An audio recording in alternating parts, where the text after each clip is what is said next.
ahead, take us in, Grant. I'm not recording yet. We are. Yeah. Are we? Is my right. Welcome to Bones, Twigs and Wigs. Damn, baby.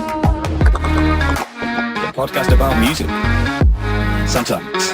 Hey guys, welcome to Bones, Twigs and Wigs. This is one of our vinyl impressions. Hope you guys are doing well. I don't know what it's like where you are, but it's cold for me here in England. We had our first snow last week, Snap. it turned to grey sludge very, very quickly. But we've got Grant down in Australia who's just into summer now. Well, you're well into summer now, I would have thought. Yeah, I'm wearing a beanie right now, but it's quite warm, and I just didn't do my hair for this one. And my hair, I don't even know what's going on. It's because I'm getting older. I'm losing my hair, so I don't want to cut any off. But I mean, look at the step. What is that? Me too. But I only cut it around the bit that I've still got. So I just have a mohawk. It's like a natural mohawk.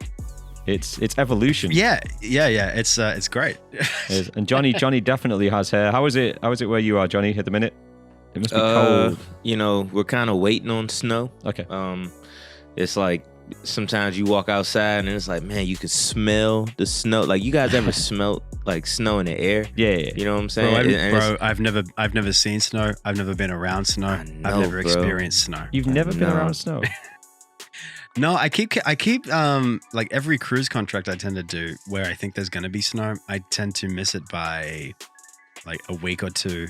But wait, I never see it outside of like way off in the distance in the mountains. I've seen it, but I've never seen it at my feet.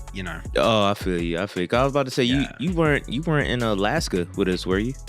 I was. Were you there when we first got to Alaska? You were there when we first got to Alaska because there was snow everywhere. Did you get off the ship? I guess I didn't because I never saw snow.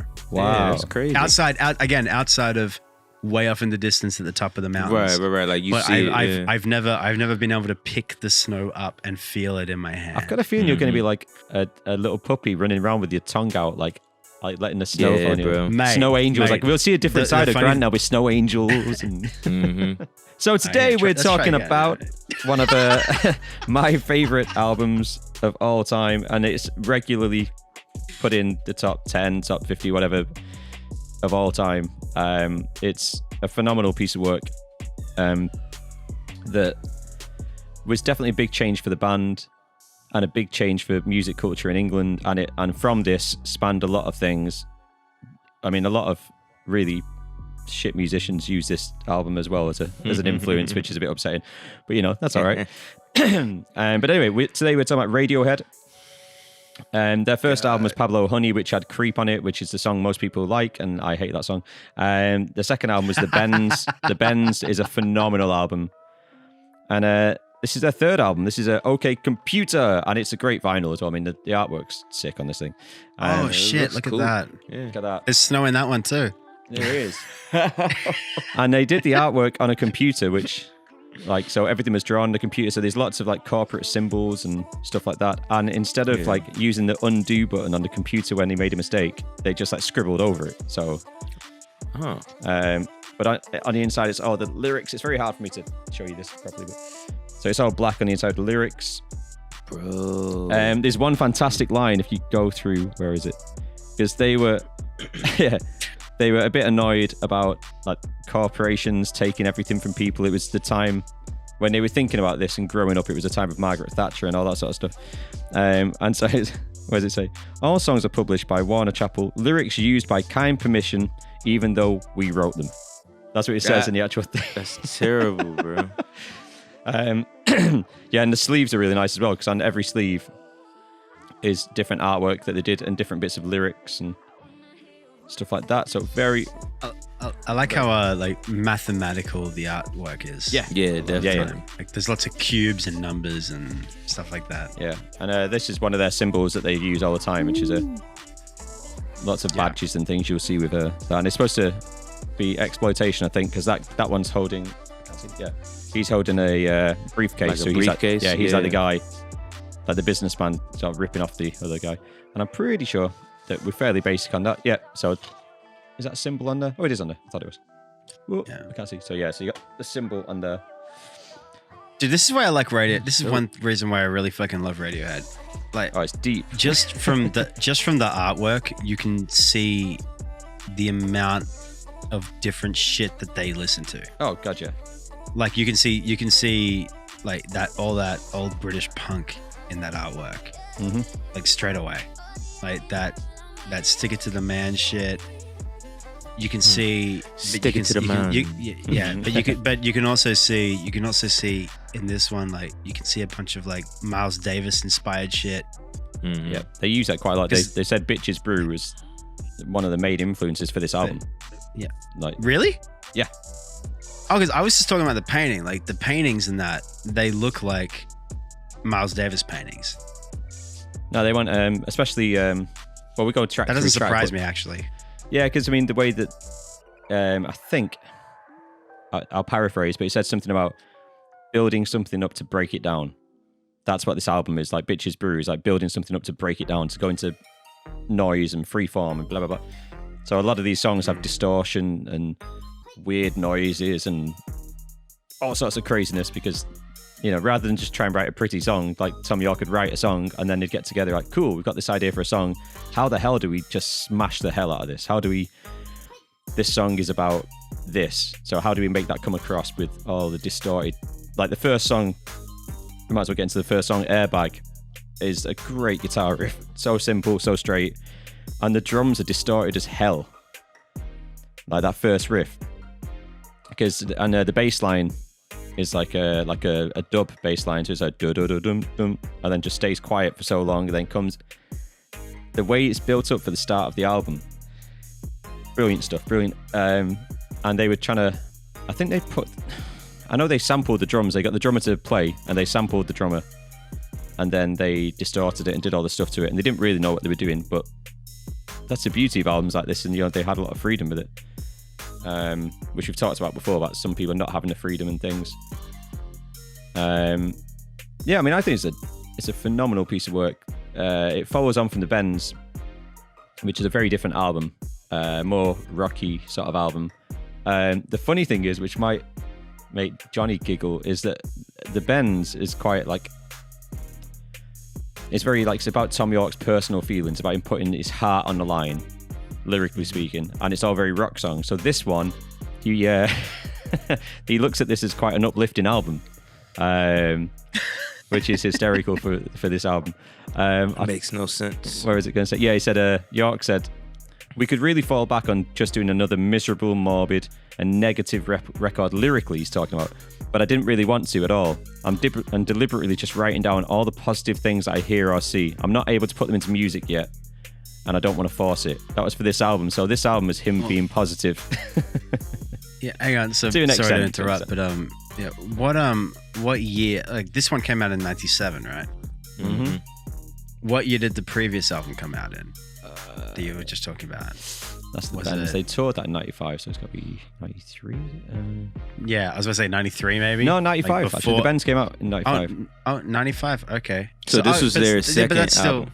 So the Pablo I think Honey this was is the third 93, the album. Bends was 95, OK Computer 97. Oh. So it's 2 years. So- Right, okay. Oh, That's cool. interesting. But I was Every gonna 2 say actually, yeah, well, 95 still probably makes it fit. It's amazing how much the 90s rock scene changed after Nine Inch Nails released the Downward Spiral in '94. hmm Hmm.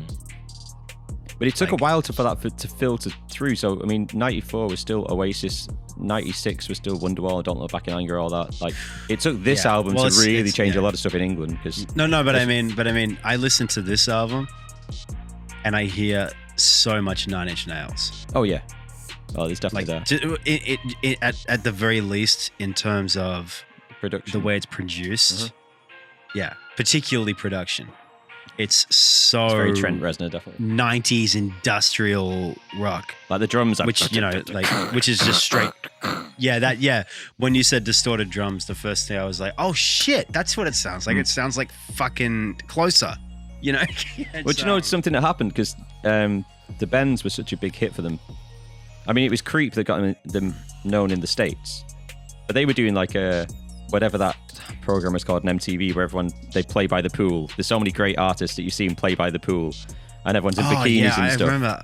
I saw Biggie Smalls do it. Yeah, they've all done it. yeah, and, yeah, and yeah. Radiohead did it. And Yeah. Radiohead are not a band that want to play by a pool in front Why of the bikini people. fuck did Radiohead it's do such it? it's just such not what they're about. But they did it because obviously they got told do it, and they were young.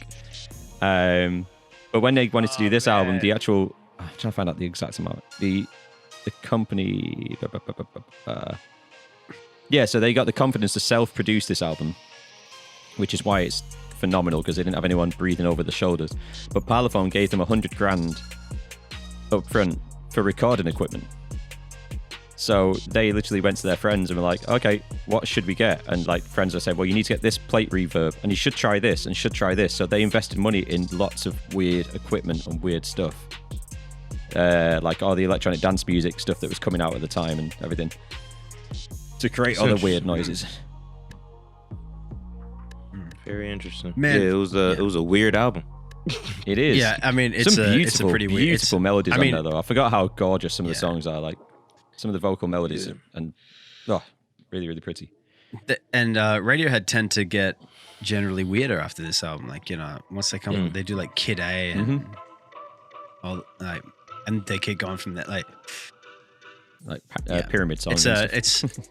this is like a crossroads album for them. Yeah. They And you branch know- off. They branch off, and this is the starting point of that branch off with them. Like, Well, there was someone, I think they were saying at some point how much they hated prog rock of the 70s. They hated it. And then somebody actually put down in a review that this was prog rock. What this did was prog rock. And they hated I mean, they were specifically talking about I understand where they're coming Android, from. I I think that's the understand thing, them. Yeah. And they hated it. They were like, what? I get. Yeah.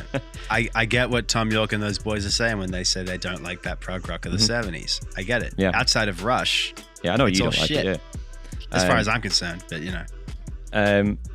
But yeah, I mean, I just have my going through the opinions. tracks, I mean, I think Airbag is a great opener. They had lots of different ideas for opening songs. Sorry. You don't think Airbag's? No, a I great think opener? it Is is. that I what think you it's a said? great opener. Oh, you think it is? Yeah, I can't 'Cause, flaw this yeah. album the way it's laid out, to be honest, at all. Isn't Airbag open with a like? Aren't the drums just a like drum sample that they just looped? It's their own drummer playing, and they just recorded him and then distorted it and looped it and did all that stuff with it. Yeah.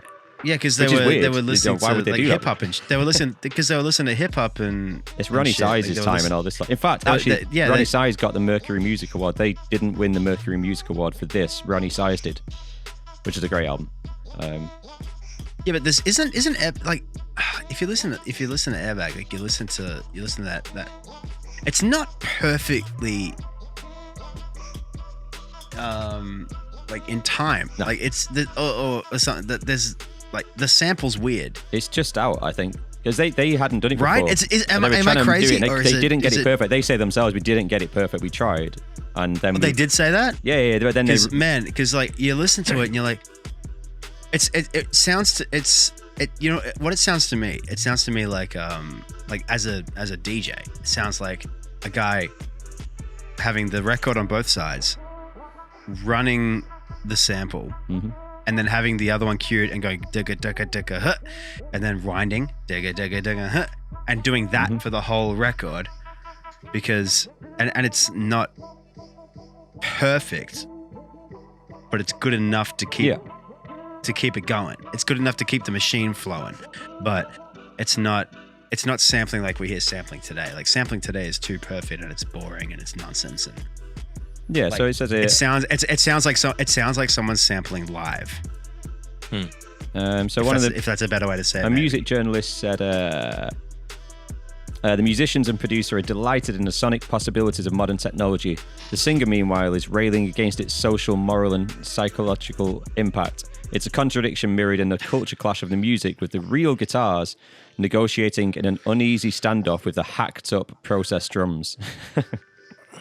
That's a rock guy talking Yeah. about hip hop Yeah. right there. You know what I mean? Like that's a That's it. Well, but then you got the second dude, song. the fucking 90s, man. The Mate. 90s are hilarious. But to have the Fucking- second song, Paranoid Android, I think is one of the best songs ever written. Really, I mean, it was inspired obviously by Bohemian Rhapsody. That's why you have the specific sections. And Man, there's something I'll actually tell you really what. cool about this album as well, that most people, when you hear this album, you presume that it's like they've recorded certain bits and then overdubbed and da da da da da. But the vast majority, the guitar player Greenwood reckons it's like 80% is completely live. Like Wow. like No Surprises was the first take. They just played it in one take, and then they overdubbed a few things after, obviously. But you're hearing a live band play a lot of this stuff, which is phenomenal for Dude, the complexity of that it might- stuff. That might be why I like it so much. The fourth track, that exit music for a film, I find it so interesting. I love It's a that. gorgeous song. My friend John's learning it on guitar, so and it's actually more complicated. Oh, when you're really? learning guitar, and I'm like, listening to it, I'm like, yeah, you'll be fine, mate. And I'm like, I've- oh, no, there's a C minor. Oh, there's this. I'm like, God, right, I need to sit down with you and go through this because it's Right, way more yeah. complicated. And there's a couple of weird time signature changes. But that is, it was the I never producer thought of the about doing film that. Romeo and Fuck. Juliet, which is the one with Leonardo DiCaprio and Claire Oh Danes. yeah, the last one, or Yeah, maybe where they second to last. where The they trade revolvers. swords for guns with Yeah, sword for written on them. guns. And stuff. Good It's film, like, good it's film. so and they're, good. and It's they're, so they're, good. they're wearing like Hawaiian shirts. So Man. many people thought that movie was corny, man. I love So it. many it's a good people film, didn't and the understand how soundtrack good is that movie awesome. was. You know? Yeah, that movie was hard. But man. the producer or director, I mean, I can't remember which one. Oh, I'm talking about it. He basically asked them, would you do an album? Would you do a song for it? And they gave Tom York the last 20, 30 minutes of the film as like inspiration. So the first thing he saw basically was them holding a gun to their own heads. And he came up with this idea, and that's why he's called it Exit Music for a Film, because it's literally Exit Music for a Film. That's the title he wrote down, and they Because just stuck with it. So, Really, I didn't know that. Yeah, Wait, yeah. But is that music in the film? No, but yeah, at the very end, it's a final yeah, right. thing. Yeah. But it's not on the soundtrack because he knew it was going to be part of the album. He went, no, I want this on my new album. Can you not but put it's it in in the the movie. soundtrack? Don't put it in the soundtrack album. And they went, yeah, as long as we can use it in the film, that's amazing. And so they used it in the Wow. film, but it's not on the soundtrack, Dude, that's which is very special. That doesn't happen very often. So you hear it in the Dude, that's a tight move. man. I remember hearing it in the film and going, wow. And then looking like for it, because this is before the days of the internet, like going down to the record store and finding a soundtrack going, cool, looking on the back and like, what? Where is it? Because the album hadn't come out at that point. Man, I remember in high school, I played in the pit orchestra for like a version of Romeo and Juliet, and they made it like a 1930s gangster movie. Yeah. Literally because I'm sure the drama teacher watched that movie. Yeah. Oh, it must be. There's so many different versions and of she it. wanted to do that in the theater. It's like fucking yeah. Well, it is a great film, but the actual song, I think it's an amazing interpretation of Romeo and Juliet. but It really is. it is, And, and I basically, love that they used Radiohead for it. Is fucking great. Well, I mean, I didn't know that. Tom York pretty much says of the song, he watched the Zeffirelli version of that when he was 13, and he cried his eyes out because I couldn't understand why the morning after they shagged, they just didn't run away. It's a song for two people who should just run away before all the bad stuff happens. Yeah. But he also compared the opening of the song of him singing over Folsom Prison by Johnny Cash. And if you listen to it, next time you listen to it, you're like, oh yeah, because that's the way he described it to somebody. He's like, yeah, the beginning of the song, it's like I'm just singing over Folsom Prison Blues. And you hear it, you're like, oh, so ding, ding. When I was just Yeah. a young boy. Okay. But also, I don't know if you guys have seen The Umbrella Academy, which is very, very good. Love that movie. I mean, show. Yeah, but this song's in one of the episodes, and it came on. I was like, I'm a it's like a huge really fan good of, I'm a scene. huge This fan of, this song comes in. I'm like, oh, this song is such a powerful song. Oh, that's right. That's where I've heard that before. Yeah, because it started playing. I was like, oh my god, I can't believe it's in this. Yeah, but after Exit Music, you got Let Down, which is a great song, beautiful song. Not one of my strongest ones on the album, even though it's still a really well-written song. And Johnny plays like a different time signature through most of the song on one guitar, which makes it just Yeah, I sound do. really interesting. It's like Yeah. it just tricks your I ear a was bit. gonna You're like, oh. Yeah, Johnny. Yeah, Why'd you do that, Johnny? Yeah. Yeah, man. I was high. I know. You know, I was. Johnny just went and we joined in and we're like, Okay, okay. Afro Man. Fucking. We thought when we came in with the rest of the band, he'd just follow us, and he's like, no, I'm playing in 5/4 for the I was entire like, song. no, I'm in charge, baby. Yeah, man. I was gonna play in time, and I got high. Then I got high. I was gonna play 1, 2, 3, 4. Then I Then ended I got at 5. Hilarious. Now I'm out of time, and what for? I don't know why. My man, yeah. You're freestyling. Yeah, you know Wow. the rest. Yeah. Work on that, brother. Work on that. I would say that before Johnny said it. To be honest, I thought I'd get in there. Oh man. But yeah, the next I song. was The next song I is was a doing big well song. until one line. Like, The next song on this album, though, is a big song as well. Karma Police, that was a huge single. In England, anyway. Yeah, I dug it. You know, I think that was one of the ones you guys mentioned in the group chat. Yeah. You was like, "Man, wait till you check that out," and I was like, "Oh that's yeah, you know, I dig it. that's one of the most popular ones Yeah. that people know off that one. It's one that I don't Yeah. listen. If I'm listening to the album, it's one I'll generally skip past because, once again, I've played it in a lot of bands and I get asked for it in a pub every now and again. By the It's way, still a great song. for people, this is a really good example of this. By the way, for those people listening to this, so you got Steve and me. So I was born barely in the 80s. Steve was born in the 80s. Johnny was born in the 90s. So Johnny is maybe just too young to have listened to an album from this particular period. Like, and maybe if you how old were you when this came out? What, like 4? That's so upsetting. 3? 4 or 3? Like, yeah, 4. you know, 4. yeah, 3 or 4 years old. Whereas like I might have been 7. I know I would have been 8 years old, and like Steve would have been 28. drinking. I'd have been but the point is 47. like but the point is like, say for instance, if we were reviewing Appetite for Destruction from Guns N' Roses, for instance, like Steve would remember that album coming out just barely. I Just would about not. it. I missed that. and I Johnny missed out would on not, that entire because- rock stuff. Yeah.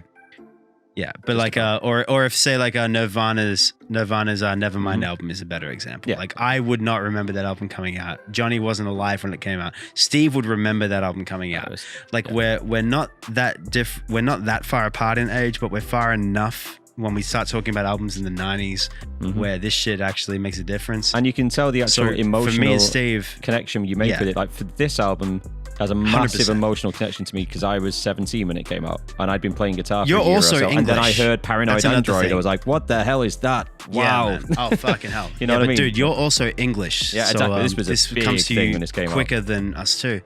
Like I'm Australian. I'm from the middle of nowhere. Like fucking, this every album takes forever to come to me. But this album, But I mean, I'm old enough to remember when this album came out. Just barely. Like I remember Karma Police coming out. I remember Karma great video Police. as well. Yeah, Johnny, if you haven't seen the music videos for these, go and have a look on YouTube, man. The videos are great. Karma Police is the guy being chased in a car from the perspective of the person chasing him. So you're driving the car to run this guy over for the entire video.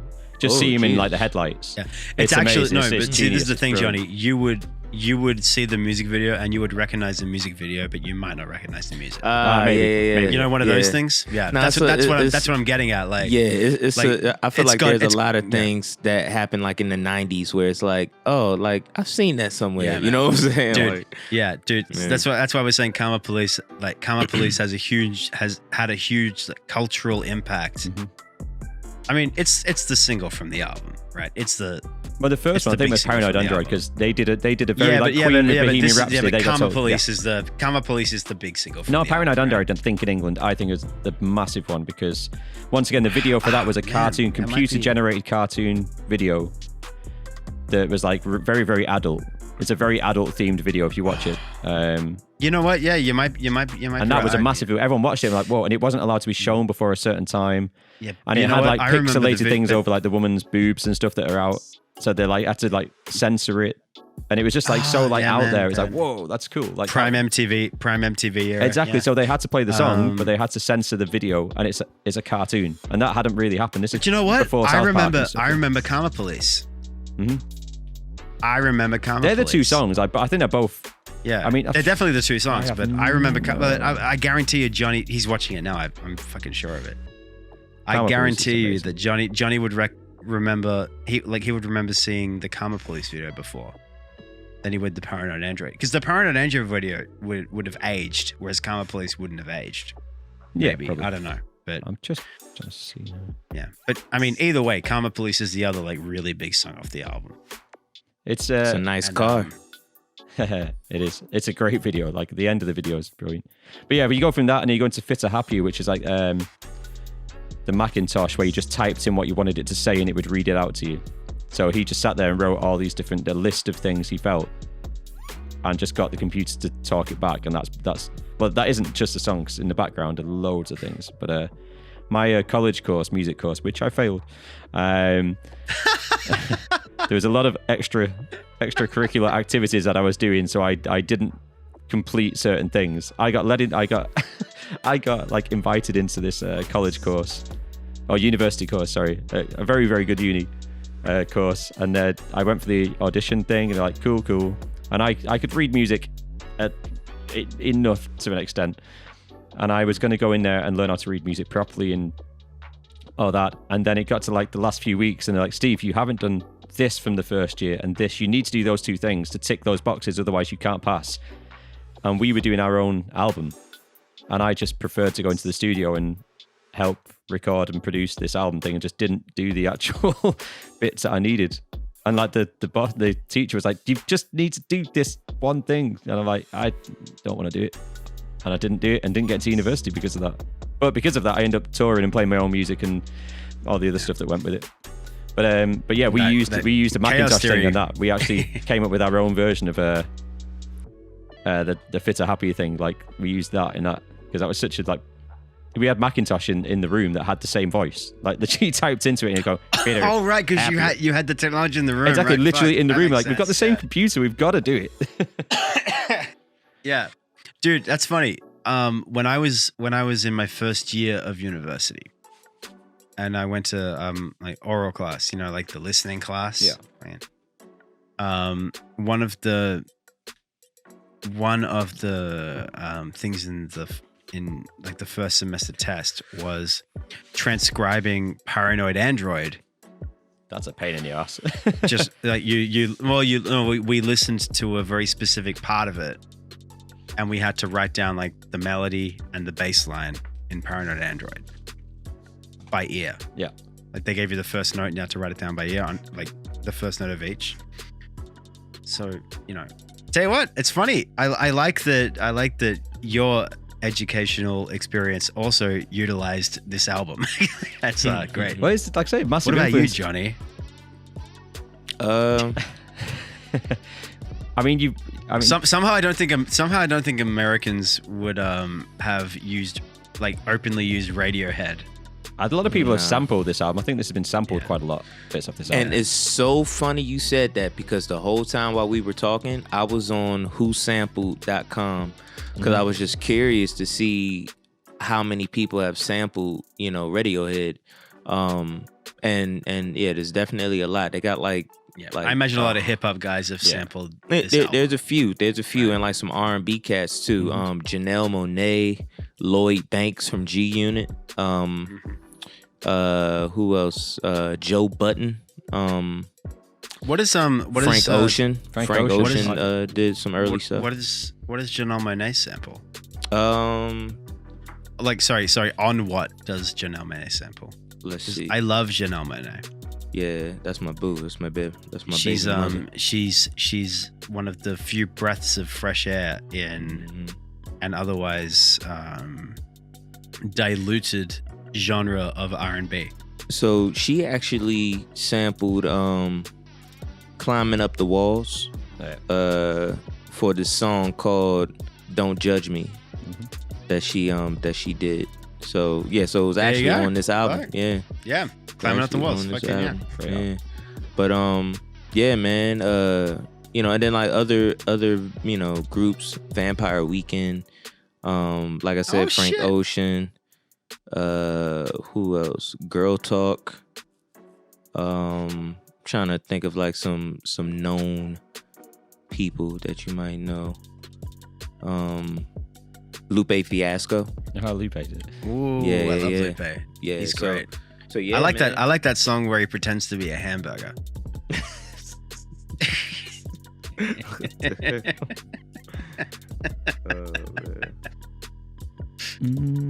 Yeah, man. But this is what I'm saying. So the fun thing about Steve picking this album was whether or not Johnny would enjoy the album, and because you're just, and it's not because you're an American, And it's not because you're like from Washington or anything like that. It's literally because you're like 3 years too young. Like if you were born in 1990, you would remember this album. But because you were born just a little bit later. Yeah, and I probably remember like the uproar about it. Yeah, and all that stuff. right. Yeah, Like, I feel you. You know what I mean? Like feel it's just really interesting because it's literally just in that exact perfect spot where the young guy in this trio is not gonna remember the album coming out, but the other two guys are. Yeah. And it's like young enough for those two where like we both remember the album coming out. Mm-hmm. Like it's just a really interesting album that Steve picked. Yeah, I love that. I think it's a really good choice. And do you know what? It's a really fun on this album as well. Like we've talked before about how vinyl is different to CDs and streaming. That the artist can separate the songs on specific sides, and especially a double album like this. So when you finish the first half, it finishes with Karma Police, and then you get the vinyl, put the new vinyl in, and it starts with Fitter Happier. That's how it starts. So imagine putting that second vinyl on for the first time, and then Fitter, Happier, and then it goes into Electioneering, which is one of the heaviest songs they ever wrote. Like it's one of the pure rock songs, you know, that they stopped sort of doing after this album. Really, I think Electioneering's a phenomenal rock song. Personally, I love that song, and a lot of people I know, if I ask them favorite songs in this album, that's one of the ones they just straight away they're like Electioneering. Just the guitar sound, and it's just a very straightforward Radiohead rock song. But that's to start the second album with Fitter Happier, then Electioneering, then Climbing Up the Walls. It's very, very brave sort of like placing of tracks. They wanted to start the entire album with Fitter Happier, I think, but they finally changed their mind at the end because they went, that might be a little bit too weird to start with. They want to bring people in, then yeah. Hey, what do you think about see, when was the last time we did an album that was the 90s? I can't remember. Like we tend to do older albums, don't we? But so here's a really good question, I think. And I didn't think about it until you just started talking about like what the second side is. Because in the 90s, like people are buying CDs. How much thought do you think goes into what the start of the second side is when the primary demographic of which you're going to sell the album is a CD, which is all one side? There was double CDs as well. I don't think this would have made a double CD because it's not long enough. No, this is not a double CD album. It's a double album. It's a double LP album, but it's not a double CD. I'm not sure actually. But also, there's no sides to the record either. It's just one disc, straight start to finish. I mean, that's a completely open-ended question. Like, I don't think that either of you will have like an answer to that. Like, I don't know the answer either. Because you can approach it in different I ways. just thought of it like. I think I don't know. I mean, because they put a lot of thought into the order, I'm not yeah, sure the separation. Yeah, because since we've been doing this podcast, like that has become a really interesting thing for me. Like listening to the album, even if I'm listening to it on my phone, for instance, because it's not my week and I don't have the physical copy. I'm the only thing that I will look up outside of like getting the album and downloading it is I will look up the track listing on the album to see what started what side and what ended what side, because that will have changed how you feel, my impression of it. Right. If I had the physical copy, I would have gone, oh, that's a good ending to the side, or maybe that's a bad ending to the side, or et cetera, whatever. It's funny that you think that about just side A's and side B's, because I think about that when I'm just looking at like a regular CD, like a regular, like a disc. I'm like, okay, what song started the album? What song was like that midway into the album? And then what song ended the album? Because when you do that, it's like, because we've had this conversation too, where songs and like placements of songs on albums are so important because it creates that dynamic. You know what I'm saying? It's just like when you go to a concert, you start off up here, slowly start to bring it down, you bring that thing back up, bring it down a little bit more, and then you go out with a bang and you skyrocket out the arena. You know what I'm saying? But then there's also the encore ballad. Exactly. You know what I mean? Bonus tracks. There's different, but there's different ways to ride that wave. Right. It's just really interesting because it is. Because I think the fact that people are still releasing albums in today's world is very interesting. Yeah. The thing for these sort of reasons, because it's hang on, sorry, my computer just like spazzed out. I'm trying. No, it's fine. Everything's still working. I'm just trying to complete my thought, but at the same time fix everything, and I'm struggling to do that. Hang on. Okay, I'm back. Yeah, it's just like I wonder, do people think like that anymore when they're releasing albums? Because the whole idea of releasing albums was, okay, you have 15 minutes, 10 minutes, 15 minutes or whatever per side. How are you going to navigate this landscape?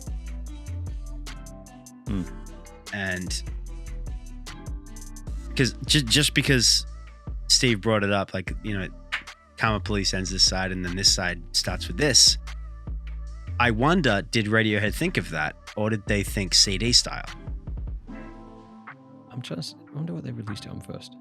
Well, I mean, I also wonder if they ever said anything about that, because I think they were definitely. I don't, because I don't know. I think I don't know the band, but I don't really either. I think like I know Radiohead from this album and Kid A. I don't really know Radiohead outside of those two albums. Like I didn't get their early stuff. But I say that to say I think they were definitely just going with the times. And in '97, nobody was looking at LPs and buying LPs. Everything was CD. They I was just looking. They released this at the same time: CD, vinyl, cassette, and mini disc at the same time. So they must have put thought into it. So they did. Yeah, I mean, of course they released it on all mediums, but most people were buying CDs. I'm saying. Yeah, but that's what I'm like. But did they? But still, I mean, because here's the thing: if you're releasing a CD, for instance, right, you can put the tracks in any order you want. It doesn't matter. It goes from start to finish. It's all one side. It goes from start. It just goes and it finishes. Mm-hmm. If you're releasing an LP, you have to flip the record over at some point. Yeah. So I wonder, do they, like in the mid-late 90s, do they still think, oh, what's side A, what's side B? When do we, like, what's a good finish, what's a good start to the sides? Or are they primarily just thinking CD? Because I've got a fucking record from Tones and I over here in my collection that is atrocious for a lot of reasons on vinyl, because I bought the vinyl thinking, oh, this would be a good thing, a nice modern thing to do on this. And then I tried to play it, and it was just like, the thing said it was 33 1/3, but it was actually 45. Like it said it on the record that it was 33 1/3, but it was actually, so I went, okay, this is clearly that they, like, these people who released this album did not intend to release this on vinyl. They released it digitally. They didn't give a fuck. They just released it on vinyl for fucking hipsters. Mm-hmm. That's what they did. Just to make people happy. I can't use this. I can't play this. This is useless to me. This was a waste of my money. I wonder what people were like in the late 90s. Yeah. In that regard, when CDs were the big thing, Yeah, I mean, it was still new enough to be cool to get CDs, whereas vinyls were like, nah, mom and dad's what a lot of shit. It sounds bad. Yeah, right. Were they vintage enough? No, they were just like, were they kitsch, weren't they? They probably weren't, right? They're only 10 years old at this point, right? Mm-hmm. Vinyls. Yeah. because CDs were like the first big CD was what, Thriller? No, that's 1984 from Van Halen.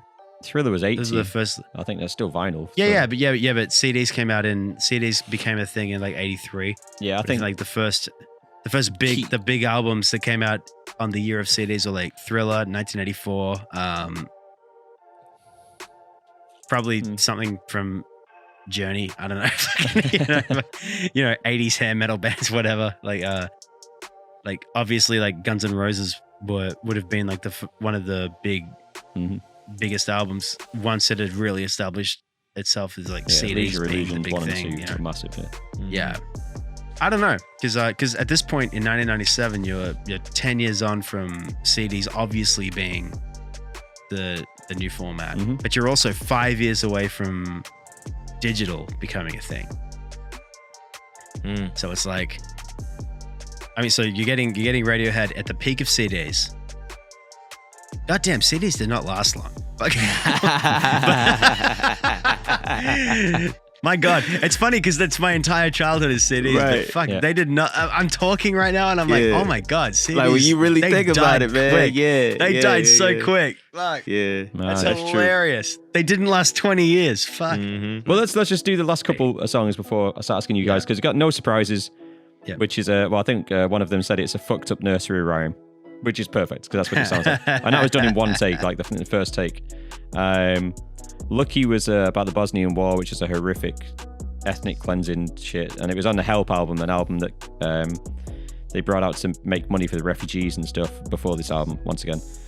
And then they finished with The Tourist, and I've always wondered about the finishing, and one of the main lyrics is about slowing down, idiot, slow down. And at the time, like for Tom York, it was he's sort of speaking to himself because he was having all sorts of issues with touring, and it was messing him up so much touring. And he thought it was the best way to finish the album because it literally says slow down. It's a straightforward song. It's probably the most straightforward song on the album. But it's called The Tourist because it was him watching American tourists in Paris running around trying to see everything. You know, you run over to like the Eiffel Tower, take a photograph, take a pose. Cool, tick, next. You don't actually enjoy it. You're just there to tick the box, and that's what it's about, yeah. But I think the album's brilliant. I think that's a generally held view, you know. But top 3 songs, which you know we'll get to. I mean, it's fuck, difficult. That's it. But before we do that, I think we've got to give Johnny a little platform. What do you think, Johnny? Yeah. And what are your top 3 songs? So overall, you gotta be in the mood, man, for this album, bro.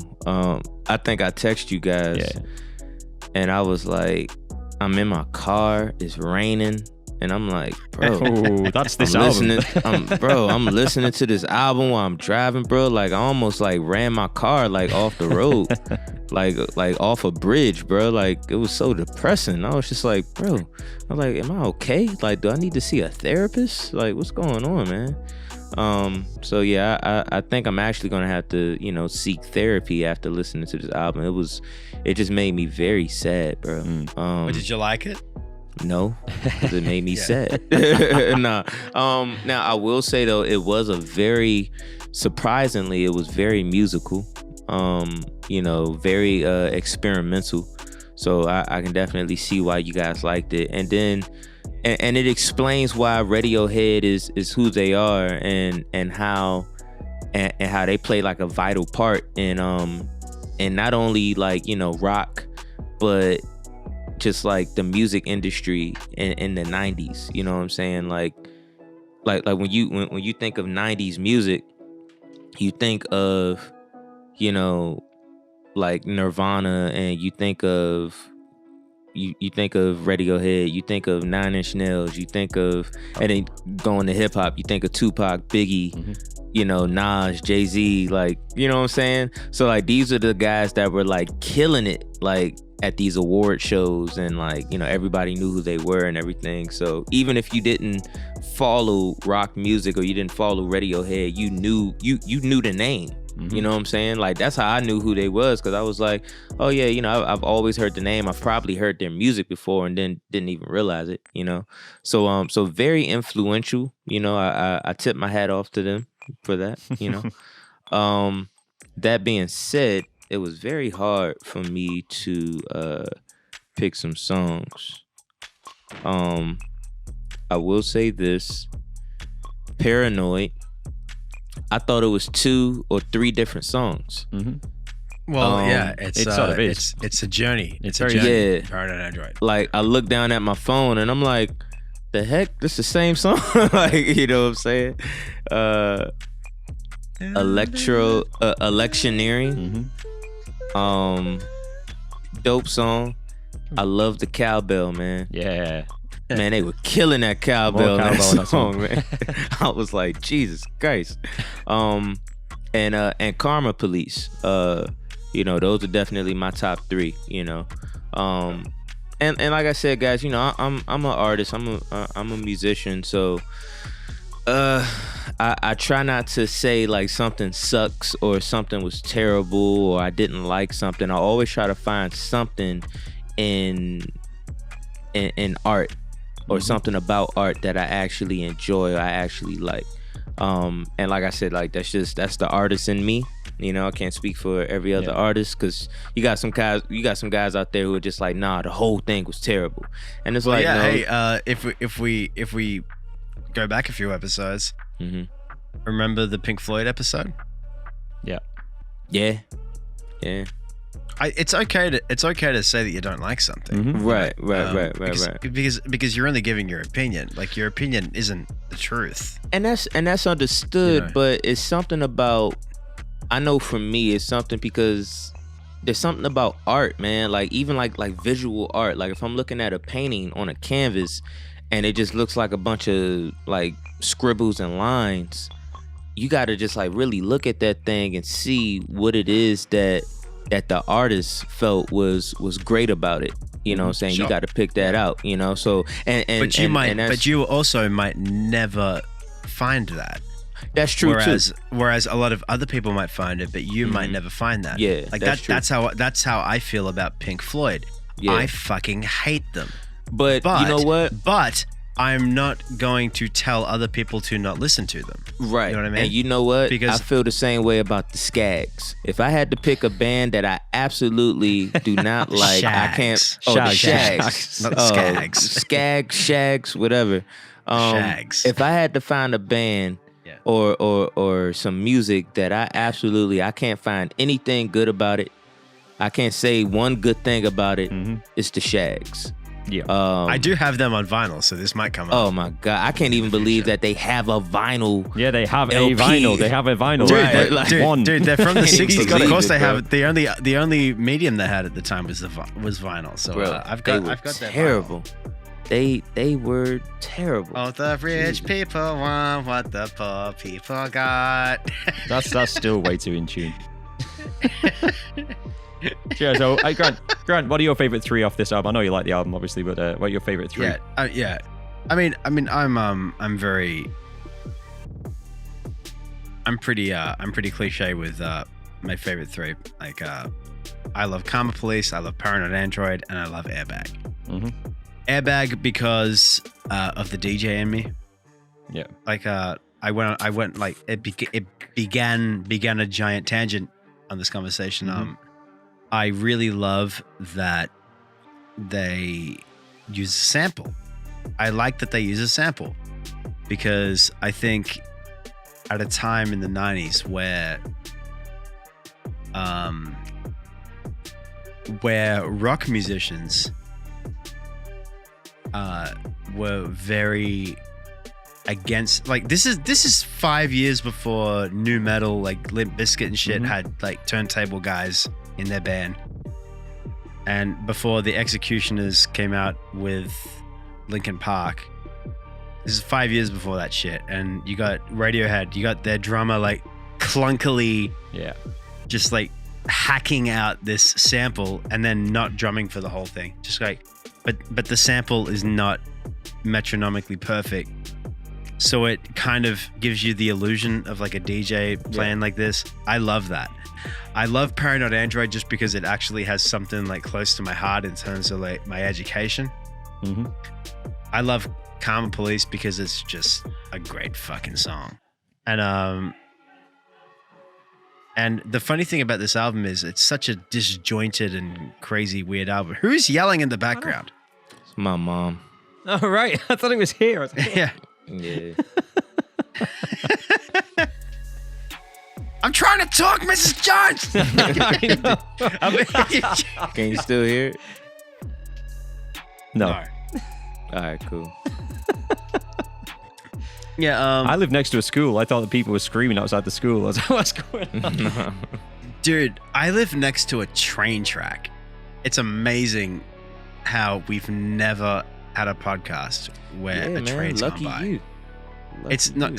I'm just saying. So far, it's incredible because it seems like all day this train's just going and going and going and going and going.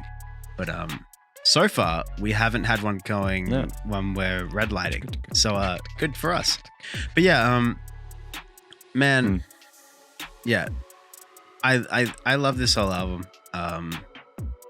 But this is an album where I've known it for so long that I'm not going to pick anything from like the B sides. You know what I mean?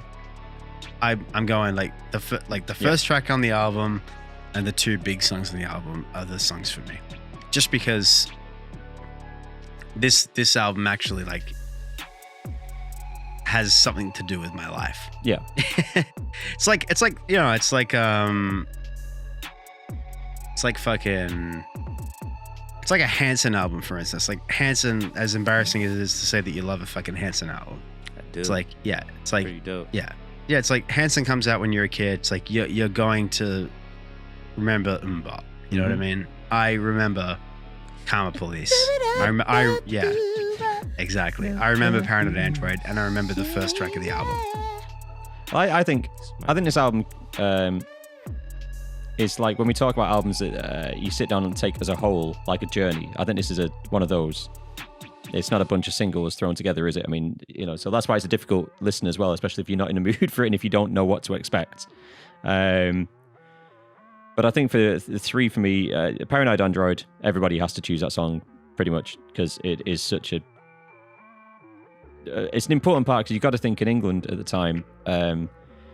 This is during the height or just after the height of Oasis and Blur and all the Britpop indie music, which I personally don't really like, but has influenced a billion things. And Radiohead's early stuff was a part of that as well, you know. Like Wonderwall, like England, Wonderwall. Can you imagine Wonderwall being like the songs in your head and then this album comes out? You're like, Well, you know- oh, that's what we can do with 'cause music. Cool. The previous year, you had. But you might as well.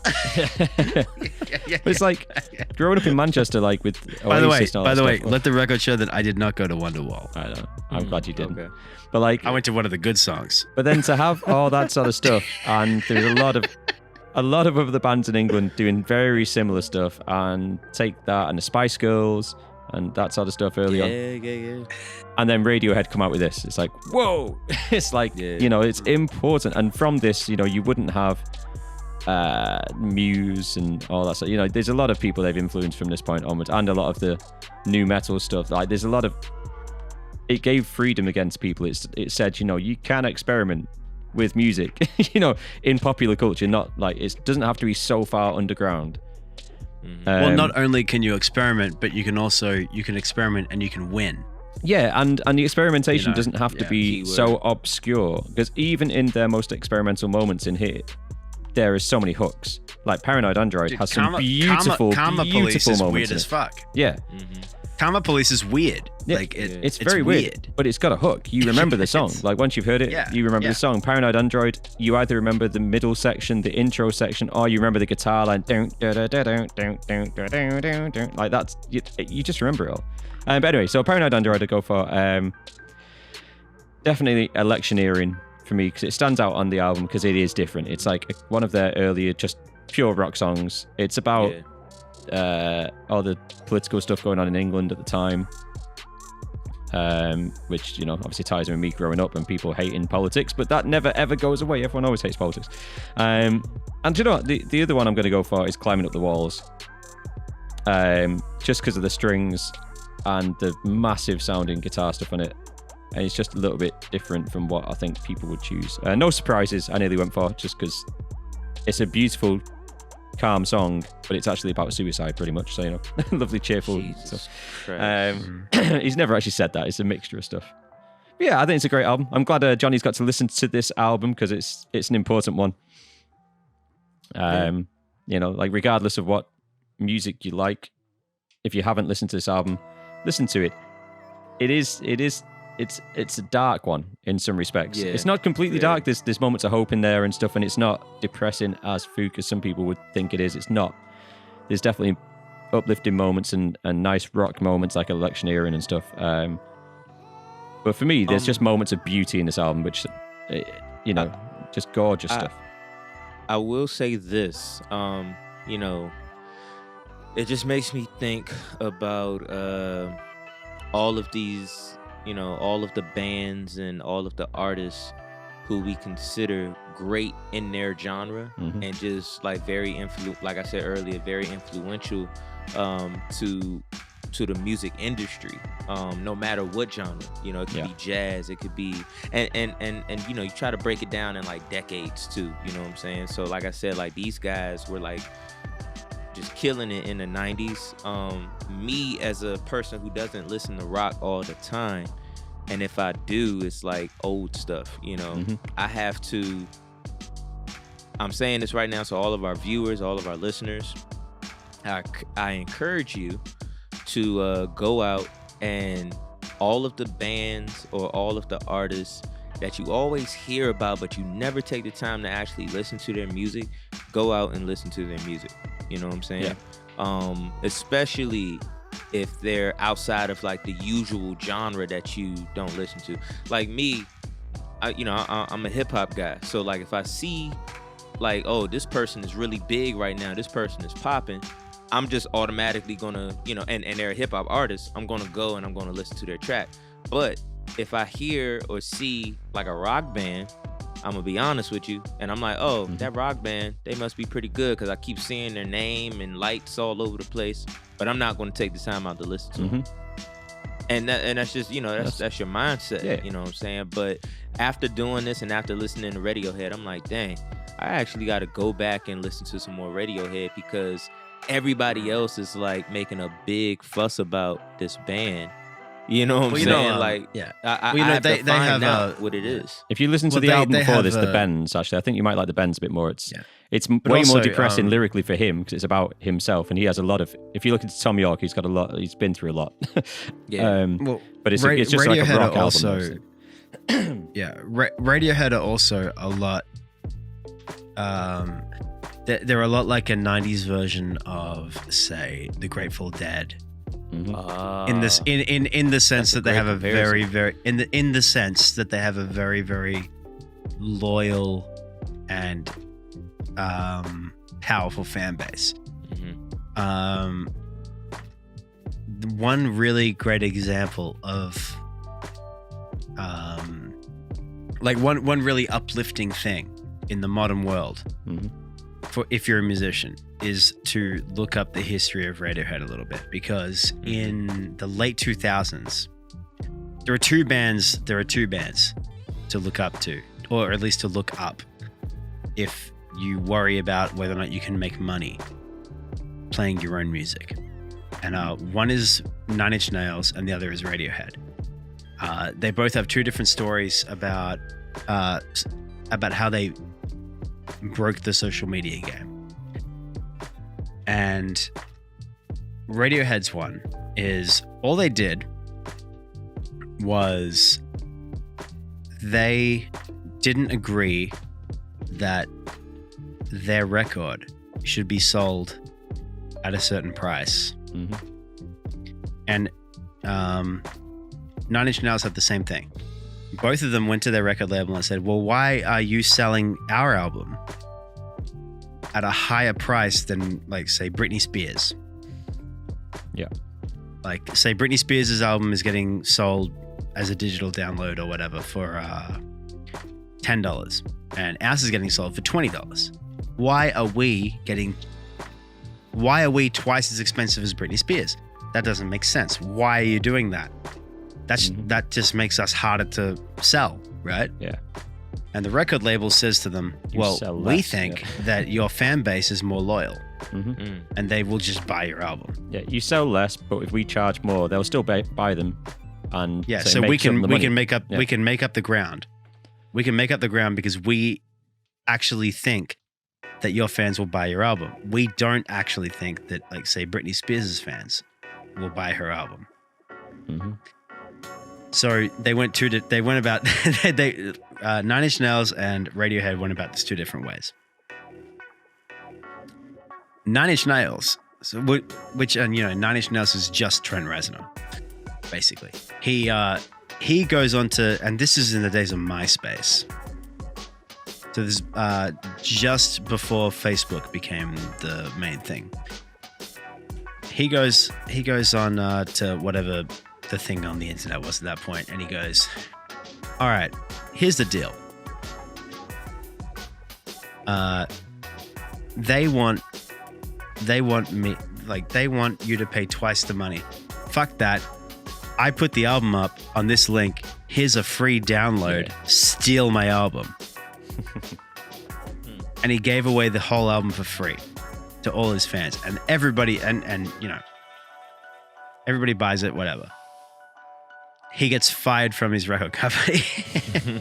Radiohead, on the other hand, Radiohead went a different way. Radiohead said, okay, if you think that our fans are this loyal, let's test that. Mhm. If you really want to test it, if you really trust in our fans' dedication to us, let's see if that's, let's see if it's right. So they go online and they say, okay, hey fans, here's our new album for download. You can pay whatever you want. Yeah. It could be nothing. It could be $1 million. You pay whatever you think the new Radiohead album is worth. And the highest selling album of that year was Radiohead's new album. Wow. And how about this? And then on the flip side, on the Nine Inch Nails side, he got fired from the record company and all that shit. Then he released the next album independently and said, hey, pay, and then did the same thing Radiohead did, say, pay what you want. And then the Nine Inch Nails album the next year was the highest grossing album of that year. You talk about a fan base. So boy. you're Yeah. talking about a band that has a very loyal fan, like the record company knew they had the loyal fan base, and then Radiohead went and said, let's one up you on that. Mhm. I'm going to one up you on that because we believe in our fans. And Right. And also, some fans don't have £15 to spend, so let them buy it for a pound. But some do, so Right. let them buy it for 25 if they want to. It's great. It's great. That's a great album. Thank you guys for hanging out with us. I can't see what you can see, but there's the album. nailing it. Superb album, great artwork. We're talking about vinyls, obviously. I mean, specifically, this vinyl looks amazing. If you haven't listened to it, listen to it. Like I say, might not be your bag, like it's not Johnny's bag, but he still appreciates it. Like, you should try and appreciate all music apart from the shags. Give everything give everything your time. Even if you don't like it, you'll learn something from it. Even if you learn, you don't like something, that's fine. You learn that. Anyway, we've been Bones, Twigs, and Wigs. Thank you to the guys hanging out all over the world. Time difference has got even more expanded recently, so Grant's in the early morning. I'm in, it looks like the early morning, but it's only 3:30 p.m. in England, but that's what time it goes dark. The sun has set. It's just horrible. And in Washington, I think it's still about 1961, but hopefully that'll change in January. Yeah. And we'll see you next time. It's not my choice next time. I'm not sure which one of the boys it's going to be, but it will be. it's gonna be Grant. it should be Johnny. Okay, Johnny. Oh, you think so? No, I think we had a giant what? I think with the Hendrix and the Van Halen. Oh, thing, yeah, I yeah, think, John- yeah. Yeah. I think it should be Johnny's That's choice. true. Okay, so if you're watching this, the next one on the list will be Johnny. And I'm interested what it will be. And We shall see. see you guys later. Hope you have a good day. And peace.